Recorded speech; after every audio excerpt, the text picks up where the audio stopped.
الحمد لله الحنان المنان اتقى ولا تظلمون فتيلا. صدق الله مولانا العظيم وبلغنا رسوله النبي الأمين المتين المختار الكريم. نحن على ذلك من الشاهدين والشاكرين والحمد لله رب العالمين. بارگاہ رسالت معاذ صلی اللہ علیہ وسلم نے درود پاک کا ہدیہ پیش کیا. اللهم صل على سيدنا ومولانا محمد معدن الجود والكرم وآله وأصحابه الكرام وابنه الكريم وبارك وسلم صلاة دائمة سرمدا أبدا. رب ذوالجلال ارشاد فرماتا ہے، اے محبوب آپ فرما دیں کہ دنیا کا سامان بہت تھوڑا ہے، دنیا کا مال و متاع بہت تھوڑا سا ہے. الآخرۃ خیر لمن اتقى، اور آخرت اس کے لیے بہتر ہے جس نے پرہیزگاری اختیار کیا. اس دنیا میں ہم سب آئے ہیں ایک مختصر اور لمیٹڈ ٹائم کے لیے آئے ہیں، اور جس نے اس دنیا کو اپنی ہمیشگی کی زندگی سمجھ لیا وہ سب سے بڑے خسارے میں ہے. اور اسی کے لیے قرآن کہتا ہے والعصر ان الانسان لفی خسر، اور زمانے کی قسم بے شک انسان گھاٹے میں ہے. کون سا انسان گھاٹے میں ہے، کون سا انسان نقصان میں ہے؟ جس نے عارضی گھر کو اپنا پرماننٹ گھر سمجھ لیا. اور اسی لیے میرے آقا صلی اللہ تعالی علیہ وسلم نے ارشاد فرمایا کن عابری سبیل فی الدنیا کأنک غریب، تو اس دنیا میں ایسے رہ جیسے ایک مسافر رہتا ہے، راستہ چلنے والا. جتنی ضرورت کا سفر کا سامان ہوتا ہے اتنا ہی لیتا ہے اور چل پڑتا ہے، اور سفر میں لمبی چوڑی نیندیں نہیں کرتا. ایسا نہیں ہے کہ سویا پڑا رہ جائے ورنہ اس کی منزل ہی نہیں آ پائے گی. مسافر اپنے وقت پر اٹھتا ہے اور چل پڑتا ہے، اور سامان بھی کم لیتا ہے کیونکہ سفر میں بوجھ نہیں کرنا چاہیے. اور میرے آقا صلی اللہ تعالی علیہ وسلم نے ارشاد فرمایا کہ تمہیں بھی اگر جینا ہے اس دنیا میں تو مسافر کی طرح جیو.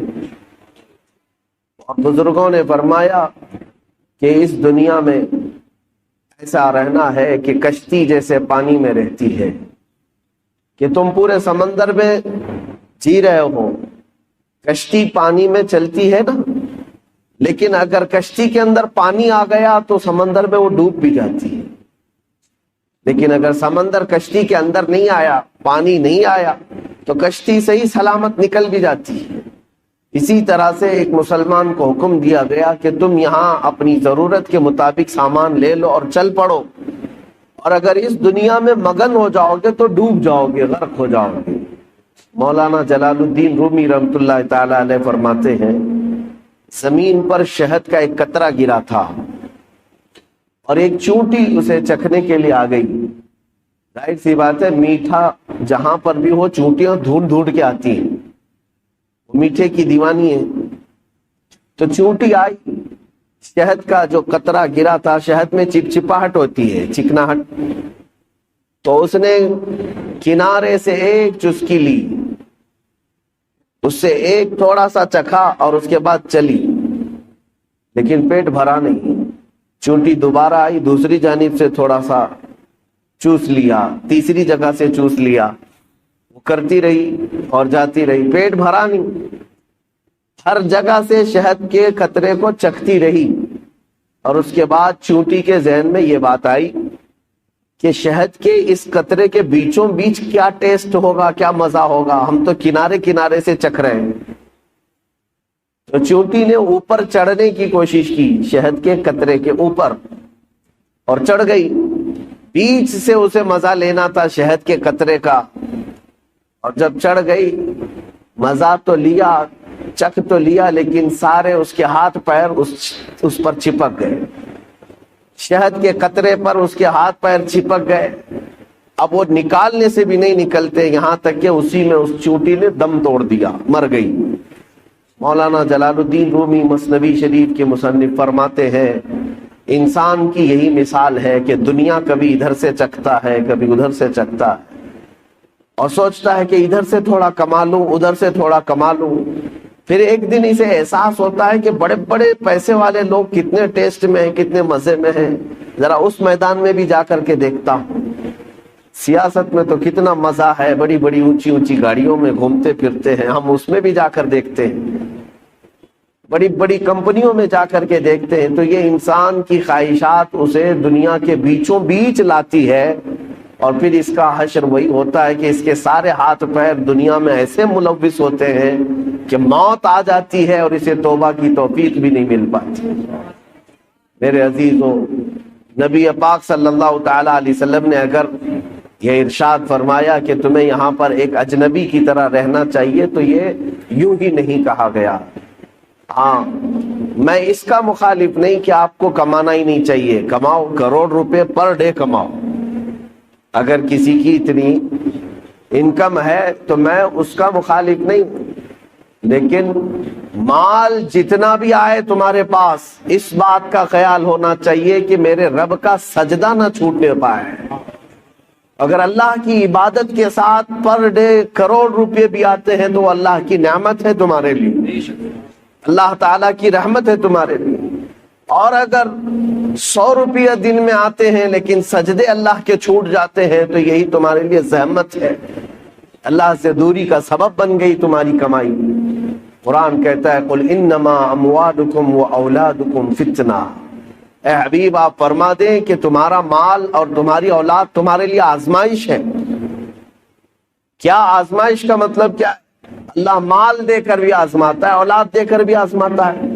بسا اوقات انسان اپنے مال سنبھالنے کے لیے اتنا مصروف ہوتا ہے، اسے نہ اذان سنائی دیتی ہے نہ نماز کا وقت ملتا ہے۔ آزمائش نہیں تو اور کیا؟ دکان میں حساب کتاب اتنا بڑھ گیا کہ اسے 5 منٹ نکالنے کی فرصت نہیں ملی۔ اولاد اللہ تعالیٰ نے دے دیا، اولاد کی محبت نے اسے ایسا غرق کر دیا کہ وہ اپنے بیوی بچوں کے محبت میں مگن ہو کر اللہ اس کے رسول کو بھول گیا۔ تو یہی آزمائش ہے۔ ہاں، اگر تمہارا مال، تمہاری دولت، تمہاری دکان، تمہاری جائیداد، تمہارا بزنس ایسا ہے کہ روز کروڑوں کا ہوتا ہے لیکن اذان بھی سنائی دیتی ہے اور جماعت سے نماز بھی ہو جاتی ہے، تو یہ اللہ کی رحمت ہے تمہاری۔ اسی لیے میرے عزیزوں، دنیا میں اگر اللہ کی بارگاہ میں کچھ مانگو تو عثمان غنی کا مال مانگو، عبد الرحمن بن عوف کا مال مانگو، کہ ان کے پاس مال تو آیا تھا لیکن غفلت نہیں آئی تھی، مال تو آیا تھا لیکن نافرمانی نہیں آئی تھی۔ عزیزان گرامی، اس فانی دنیا سے ہم بہت جلدی کوچ کر کے جانے والے ہیں۔ بڑے بڑے لوگ جا چکے اور اچھے اچھے لوگ بھی زیر زمین دفن ہو گئے، ہمارا بھی وقت قریب ہے۔ آپ کیا سمجھتے ہیں کہ بڑھاپے میں ہی موت آئے گی؟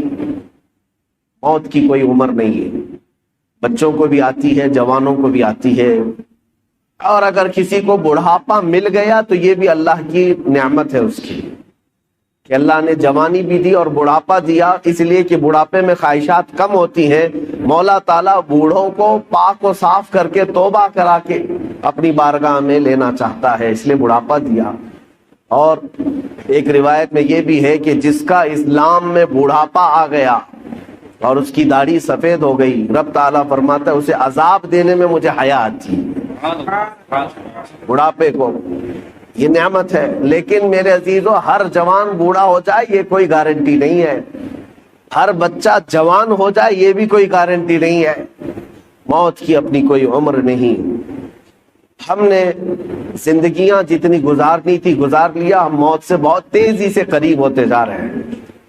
تمہیں پتا ہے سیدنا حاتم اصم رضی اللہ تعالیٰ عنہ سے پوچھا گیا، آپ جب نماز پڑھتے ہیں تو آپ کے جسم پر رکت طاری ہوتی ہے، آنکھیں بہنے لگتی ہیں، کیسے آپ نماز پڑھتے ہیں، کیا سوچتے ہیں آپ؟ حضرت حاتم اصم کہتے ہیں میں جب نماز پڑھتا ہوں تو سامنے میں جنت کو دیکھ رہا ہوتا ہوں، پیچھے ملک الموت کو کھڑا ہوا پاتا ہوں، اور اپنے دائیں بائیں جہنم کے گڑھے دیکھ رہا ہوں۔ اگر میں آگے کی طرف نہیں بڑھا، ملک الموت تو ابھی میری گردن دبوچنے والا ہے، یا تو دائیں گروں گا یا بائیں گروں گا، اور دونوں طرف جہنم کے گڑھے ہیں۔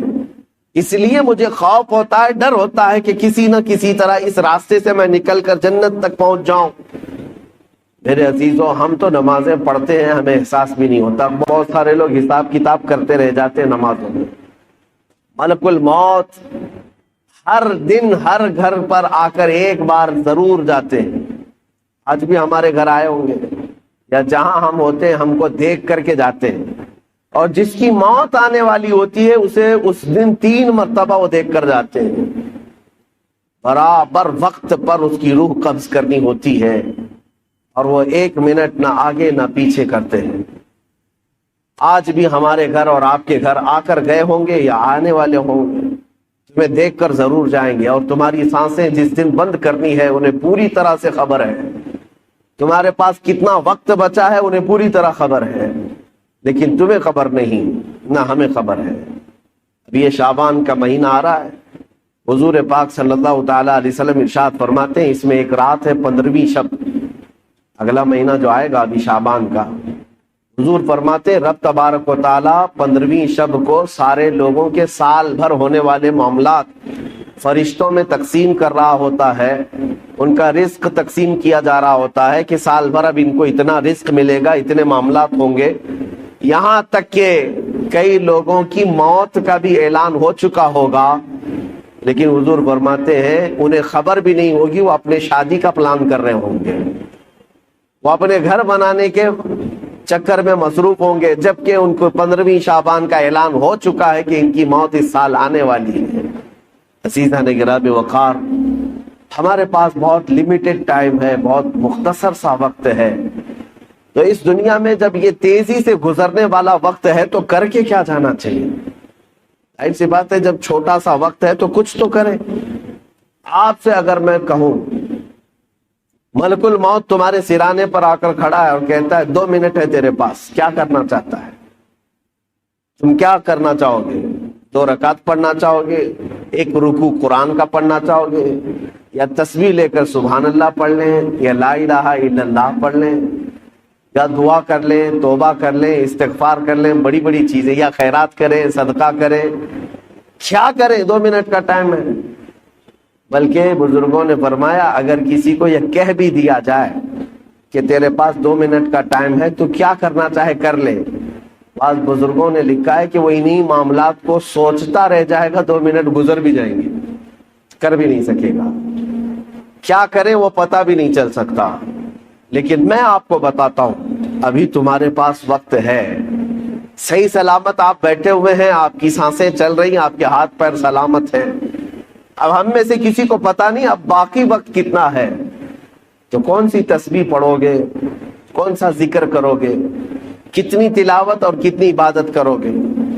میں آپ کو ایک نسخہ دے جاتا ہوں، وہ سب سے بہترین چیز ہے، سب سے بہترین چیز ہے۔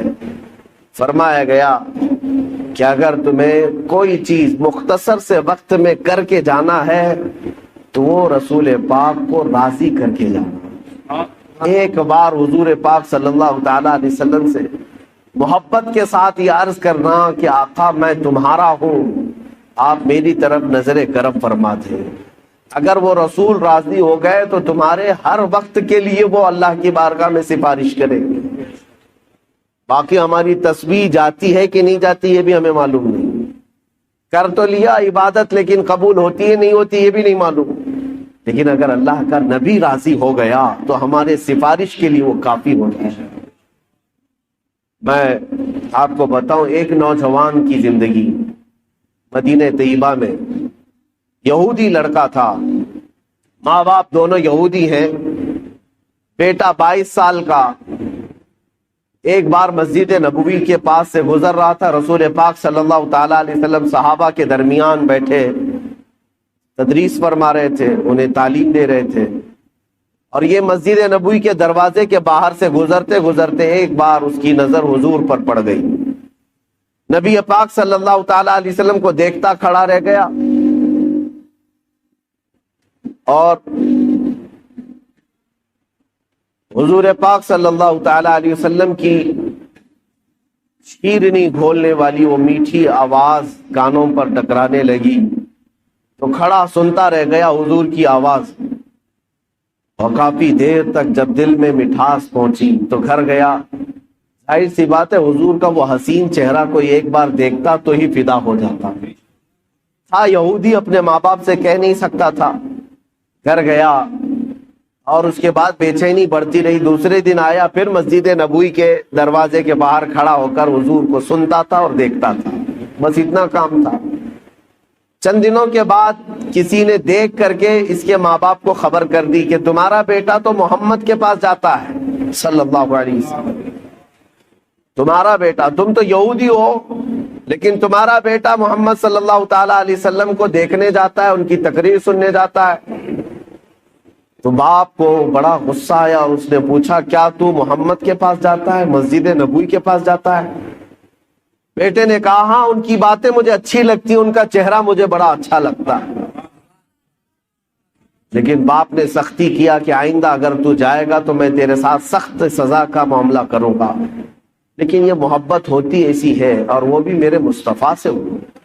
اس زمانے کے ہم نے واقعات دیکھے ہیں، ساری دنیا کو صحابہ نے چھوڑ دیا مگر چہرے رسول کو کبھی نہیں چھوڑا۔ اس نوجوان کے ساتھ بھی یہی ہوا، 2 دن گھر میں رہا، تیسرے دن پھر نکل کر کے آیا، مسجد نبوی کے باہر کھڑا حضور کو دیکھتا رہا۔ باپ آیا ڈھونڈتے ہوئے، دیکھا جب حضور کو یہ چھپ کر کے دیکھ رہا ہے، وہیں سے پکڑ کر لے گیا اور اپنے گھر پر لے جا کر زنجیریں باندھ کر قید کر دیا، قید کر کے رکھا، مارا توڑا اور کہا کہ آج کے بعد سے گھر سے باہر نہیں جا سکتا۔ اب گھر کے اندر قید تھا، چند دنوں کے بعد بیمار ہو گیا۔ ظاہر سی بات ہے کسی محبوب کو اس کے محب سے یا کسی محب کو اس کے محبوب سے جدا کر دیا جائے، یہ بیماری بہت بڑی ہو جاتی ہے۔ وہ تڑپتا رہ گیا اور بیمار ہو گیا، کمزوری آ گئی۔ باپ نے زنجیریں کھول دی لیکن گھر سے باہر نکلنے نہیں دیا جاتا تھا، گھر کے اندر ہی قید رہتا۔ پھر یہ بیماری اتنی بڑی جس کو فاضل بریلوی نے کیا کہا ہے، جان ہے عشق مصطفیٰ روز فزوں کرے خدا، جس کو ہو درد کا مزہ نازے دوا اٹھائے۔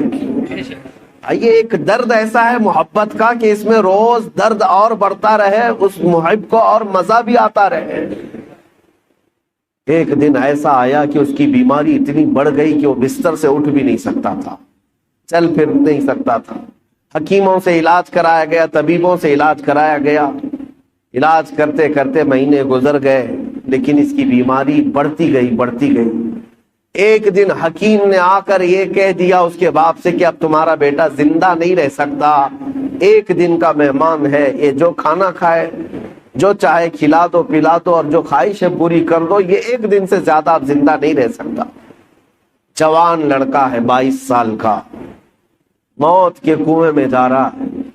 ماں باپ کے دل پر کیا بیتتی ہوگی، رونا دھونا بھی تھا، لیکن بچے کی، بیٹے کی محبت غالب آ گئی۔ بیٹے سے پوچھا بیٹا ہم نے تیرے ساتھ اگر ناانصافی کی ہے تو معاف کر دے، اگر تیری کوئی آخری خواہش ہے، کچھ کھانا پینا چاہتا ہے تو ہمیں بتا دے، ہم تیرے لیے حاضر کر دیں گے۔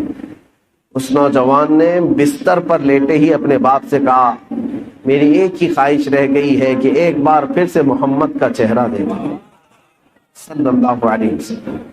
باپ پگھل گیا۔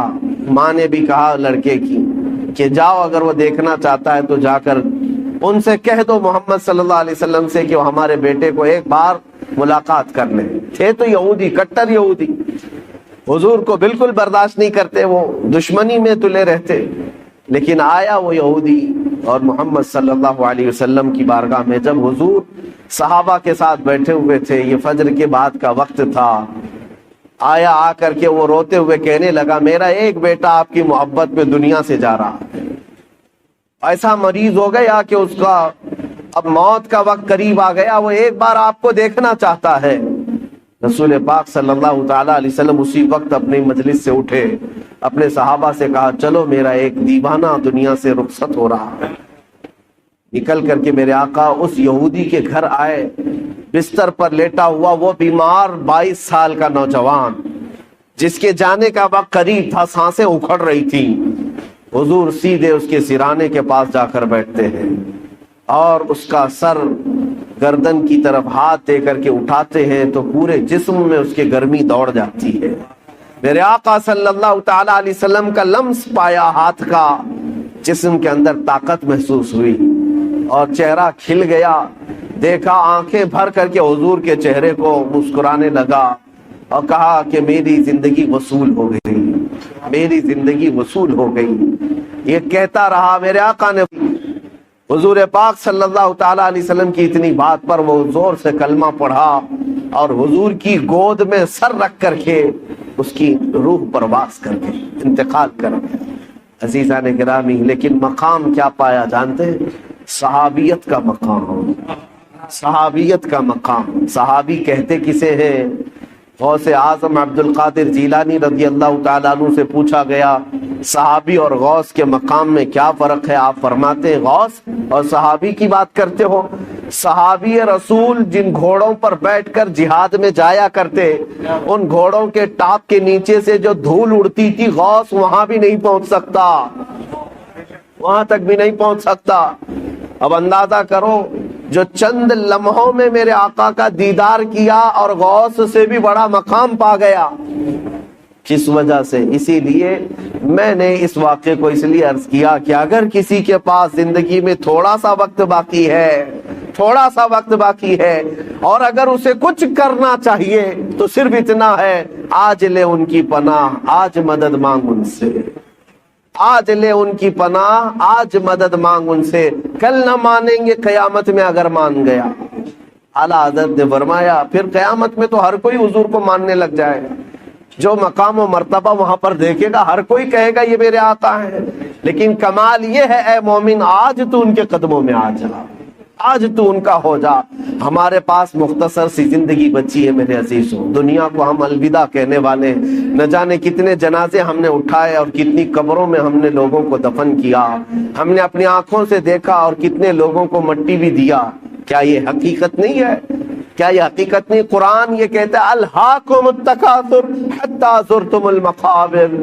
اللہ تعالیٰ فرماتا ہے یہ دنیا کی ہر چیز کی کثرت نے تمہیں غافل کر رکھا ہے، مال کی کثرت، کھانے کی کثرت، پہننے کی کثرت، اولاد کی کثرت، مرتبوں کی کثرت، خواہشات کی کثرت، یہ زیادتی نے تمہیں غافل کر رکھا ہے، اور اس غفلت سے اگر آزاد ہونا ہے، رب تعالیٰ فرماتا ہے جاؤ قبروں کو دیکھاؤ، حتی زرتم المقابر، یہاں تک کہ تم قبروں کو دیکھاؤ۔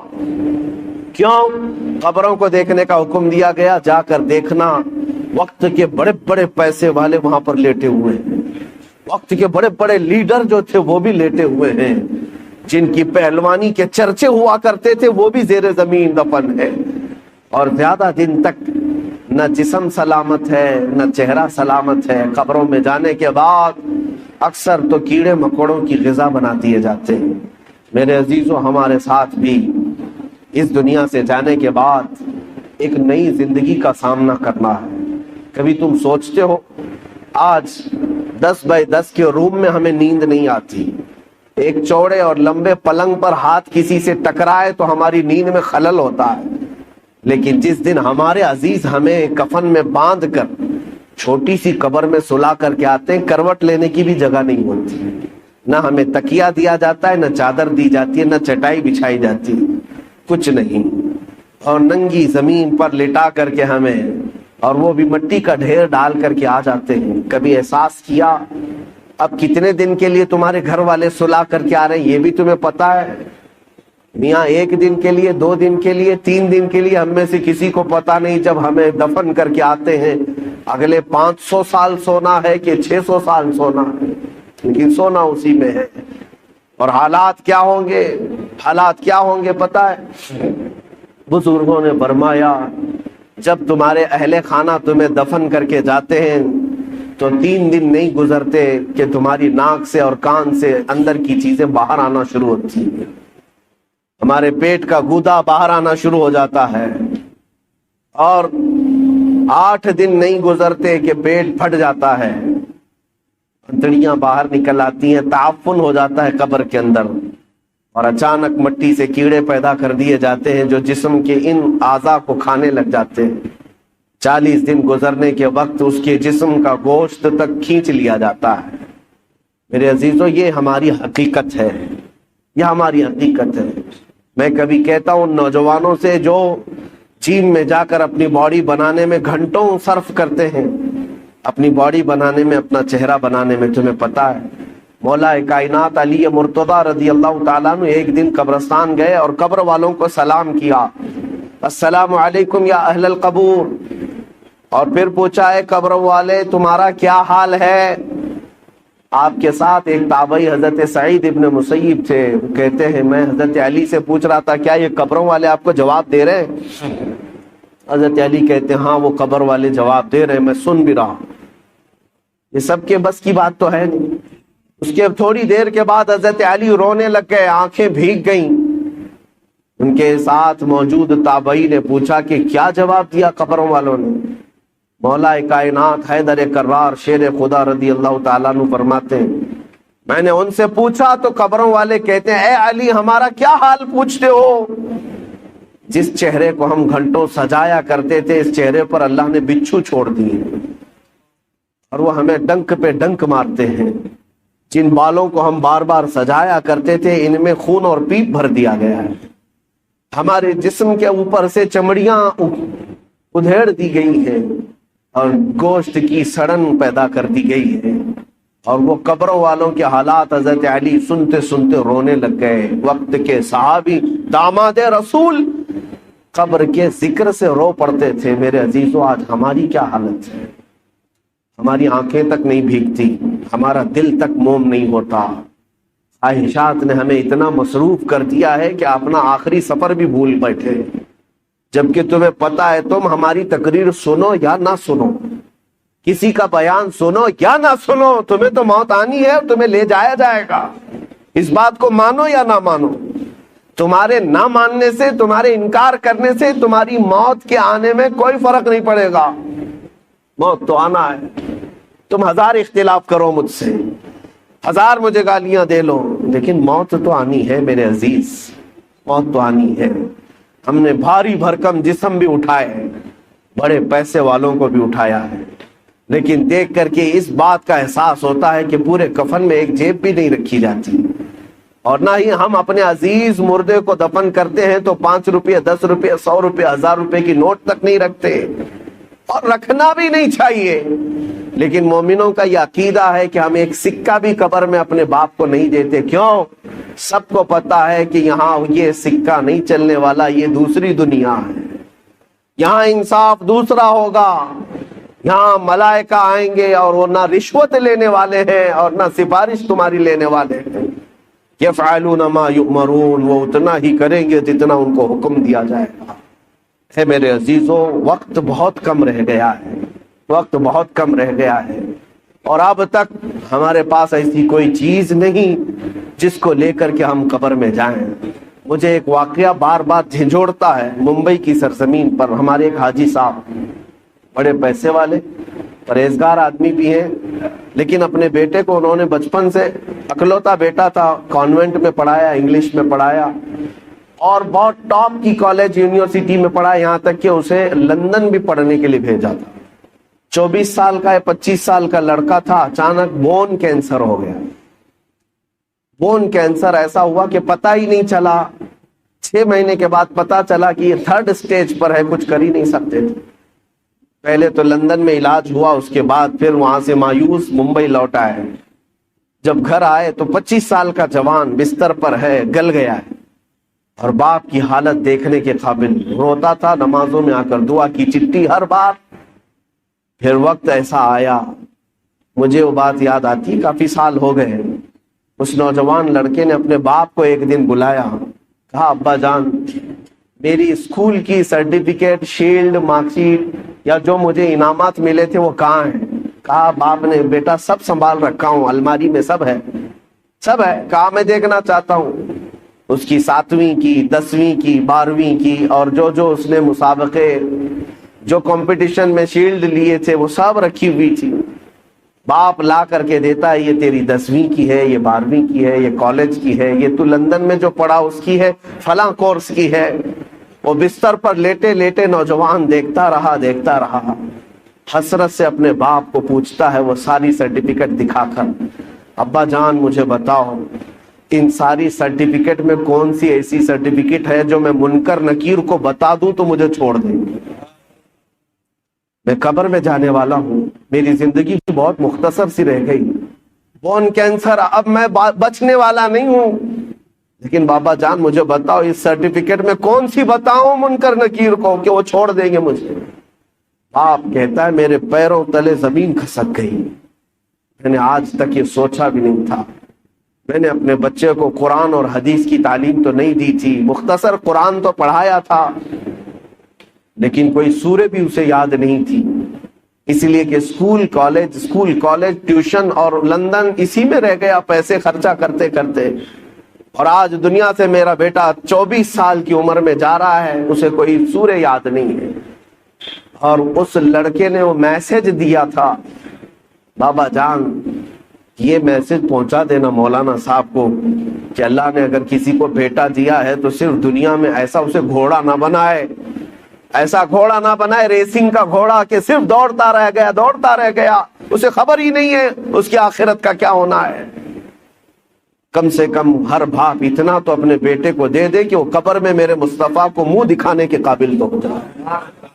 نبی پاک صلی اللہ تعالی علیہ وسلم قبر میں تشریف لائیں اور پوچھیں کہ میرے لیے کیا لایا ہے، تو تمہارا چہرہ کھل تو جائے کہ یا رسول اللہ میں آپ کا ہوں، آپ کے لیے دنیا چھوڑ آیا ہوں۔ لیکن ہماری اتنی حیثیت نہیں کہ جا کر کے کہہ دیں۔ آج تو حالات ایسے ہیں کہ کل میں پوچھتا ہوں، قیامت کے دن ہم سے سوال ہوگا، آپ سے سوال ہوگا۔ اے نوجوانوں، اللہ تبارک و تعالیٰ اگر جوانی کے بارے میں تم سے یہ سوال کرے کہ تیری 25 سالہ زندگی تھی، جب تو 20 سے 25 سال کا تھا، 25 سے 30 سال کا تھا، تیرے پاس طاقت تھی، قوت تھی، تو جوان تھا، اس وقت تو کیا کر رہا تھا؟ رب تبارک و تعالیٰ کے ہاں ہر دن کا سوال ہونے والا ہے، اتنی بات یاد رکھو۔ حدیث میں ہے، میرے آقا صلی اللہ علیہ وسلم فرماتے ہیں اس وقت تک میدان محشر سے کوئی ہٹ نہیں سکتا جب تک اپنی جوانی کا حساب پورا نہیں دے گا۔ دینا ہوگا تم سے۔ اگر یہ پوچھا جائے، رب تعالیٰ اگر یہ پوچھ لے، جب میرے نبی کی شان میں گندی گالیاں دی جا رہی تھی، اے جوان تو کیا کر رہا تھا؟ کیا تم یہی جواب دو گے کہ رات بھر میں گیم کھیل رہا تھا؟ اے اللہ، تیرے نبی کو جب گالیاں دی جا رہی تھی، توہین کی جا رہی تھی، تو میں تو کرکٹ کھیل رہا تھا، فٹ بال کھیل رہا تھا، جیم پہ جا رہا تھا، دعوتیں اڑا رہا تھا، برتھ ڈے منا رہا تھا، یہی جواب دو گے؟ ہمارے پاس ہے کیا چیز؟ اے میرے عزیزوں، میرے نبی کی امت ہو آپ، ہونا تو یہ چاہیے کہ حضور کی شان میں توہین سن کر کے ہر کھانا پھیکا لگنے لگ جائے، نیند اور چین اور سکون غارت ہو جائے کہ جب ہمارے مصطفیٰ کریم کی عزت سلامت نہیں ہے تو پھر میری عزت کی کیا بات کی جائے۔ بہرحال آج احساس میں دلانے آپ کے سامنے کھڑا ہوں، اب فیصلہ آپ کے ہاتھ میں ہے۔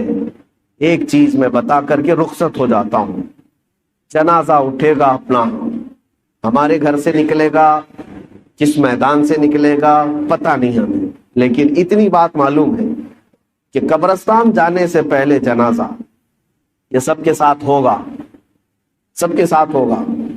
ابھی قبرستان پہنچا نہیں ہوتا کہ پوری قبر کے مردے کھڑے ہو جاتے۔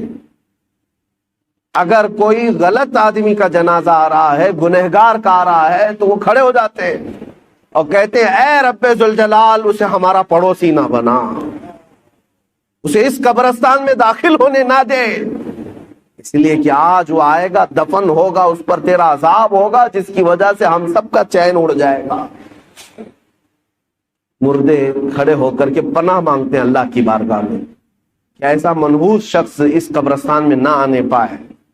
لیکن ایک موت ایسی بھی ہے کہ میرے مصطفیٰ کو راضی کر کے دنیا سے گیا، خواہشات کو ٹھوکر مار کر کے گیا، اپنی نمازیں، سجدے اور ذکر و اذکار لے کر کے گیا، تب بھی قبرستان کے مردے کھڑے ہوتے ہیں اور عرض کرتے مولا جو جنازہ آ رہا ہے اسے ہماری قبر کے بغل میں دفن ہونے کی اجازت ہے، اس لیے کہ آج سے تو اس پر اپنی رحمت کے دروازے کھولے گا، ان بارشوں کی چھینٹیں ہماری قبروں پر بھی پڑیں گی۔ فیصلہ تمہارے ہاتھ میں ہے، کس جنازے میں لیٹ کر جانا چاہتے ہو؟ فیصلہ تمہارے ہاتھ میں ہے کہ لوگ تمہارا استقبال کریں یا تم سے پناہ مانگیں۔ اور اتنی بات نہیں، اس مسجد میں آج نماز پڑھنے آئے ہو، سجدہ کر کے جاؤ گے، پتہ ہے آپ کو یہ بھی روایت میں ملتا ہے کہ جس دن تمہارا انتقال ہوگا مسجد کا وہ ٹکڑا تمہاری جدائی میں رونے لگ جائے گا، جہاں تم سجدہ کرتے تھے اللہ کی بارگاہ میں روتا ہے کہ مولا کیا وہ بندہ چلا گیا جس کے سجدوں سے مجھے سکون تھا، آسمان کا وہ دروازہ جس سے تمہارا رزق اترتا تھا، وہ دروازہ تمہاری جدائی کے غم میں روتا ہے کہ مولا وہ بندہ چلا گیا جو تیرا ذکر کرتا تھا۔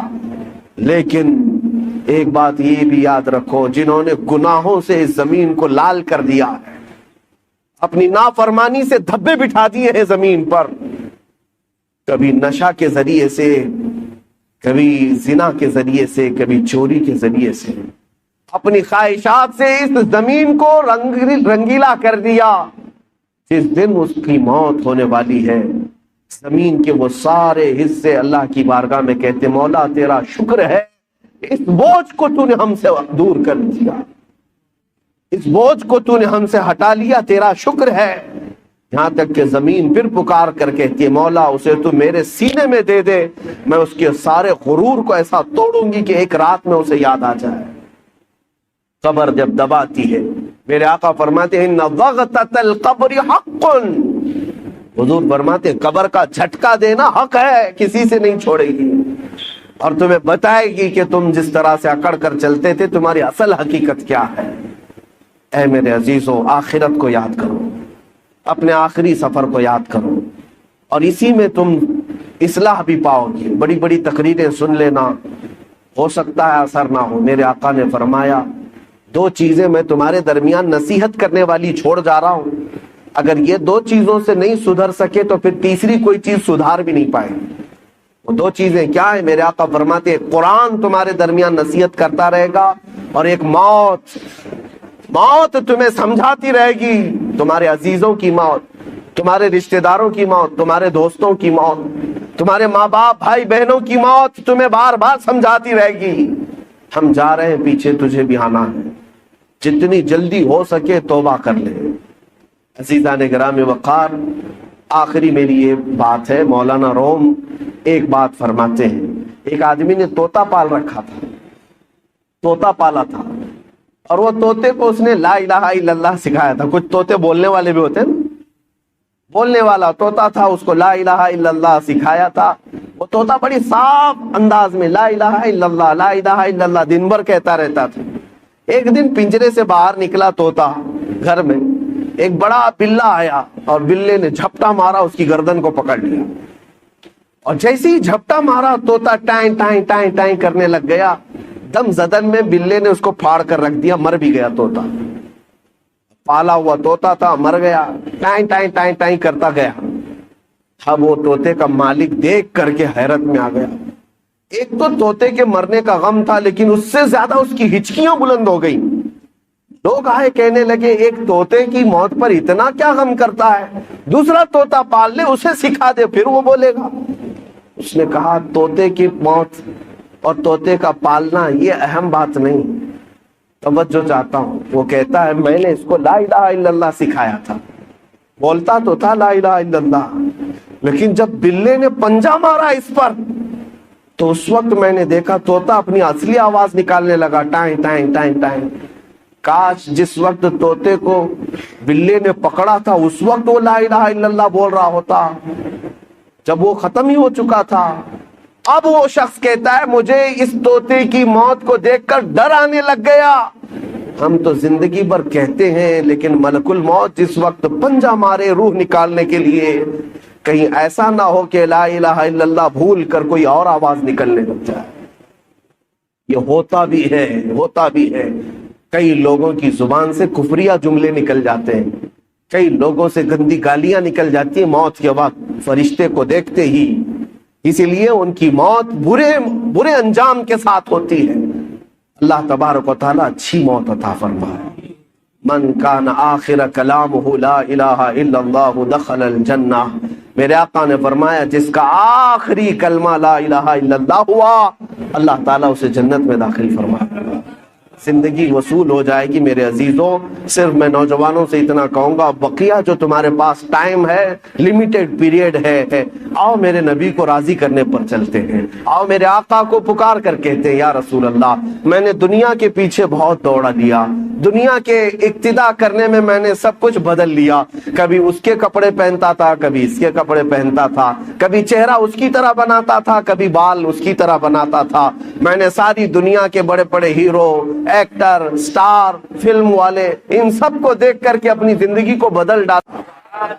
میرا دیوانہ میری محبت میں آ گیا۔ کا ہر ایک کی یہ تمنا ہونی چاہیے کہ نہیں ہونی چاہیے؟ سرکار غریب نواز کی وفات کیسے ہوئی تھی؟ اجمیر محلہ میں آپ پہلی رجب کو ہی اندر جا چکے تھے اور دروازہ بند تھا، کنٹینیو ذکر کرتے رہے، چھٹی رجب کو اچانک آواز بند ہو گئی، دوپہر کے بعد دروازہ کھول کر کے دیکھا گیا تو آپ چارپائی پر لیٹے ہوئے ہیں اور آپ کی روح نکل چکی ہے سیدھے، ایسا لگتا تھا جیسے کسی نے غسل کر کے لٹایا۔ لیکن جو روایت ملتی ہے، آپ کے مریدین نے دیکھا آپ کی پیشانی پر پسینے کے قطرات سے یہ لکھا ہوا تھا، ھذا حبیب اللہ مات فی حب اللہ، یہ اللہ کا حبیب ہے، اللہ کی محبت میں دنیا سے جا رہا ہے۔ ہمارے ساتھ بھی اتنا ہونا چاہیے کہ موت کے وقت ایک آواز آتی ہے، سورہ فجر کی آخری آیتیں، یا ایتھا النفس المطمئنہ ارجعی الی ربک راضیۃ مرضیہ فادخلی فی عبادی وادخلی جنتی۔ یہ آیتیں جو اللہ نے فرمایا یہ حقیقت میں موت سے پہلے ہر انسان کو آتی ہیں، دو طرح کی، اگر نیک ہوگا تو یہ سنے گا، برا ہوگا تو کچھ اور سنے گا۔ قرآن کیا کہتا ہے؟ اے پاکیزہ جان کے مالک، آجا اپنے رب کی طرف راضی برضا، خوشی بخوشی، آجا اب میرے بندوں میں شامل ہو جا، میری جنت میں داخل ہو جا۔ مرنے سے پہلے پکارا جاتا ہے، لیکن کچھ لوگ وہ ہوں گے جن کو مرنے سے پہلے آواز آتی ہے، یا ایتھا النفس الخبیثہ، اے خبیث روح کے مالک، نکل اس بدن سے مجبوری میں، خوشی سے تو کبھی نہیں نکلے گا، مجبوری میں نکل جا۔ اللہ فرماتا ہے میرے بندوں سے دور ہو جا اور میری جہنم میں داخل ہو جا۔ مرنے سے پہلے وہ بھی آواز آتی، یہ بھی آواز آتی ہے، فیصلہ تمہارے ہاتھ میں ہے، کون سی آواز سن کر کے دنیا سے جاؤ گے۔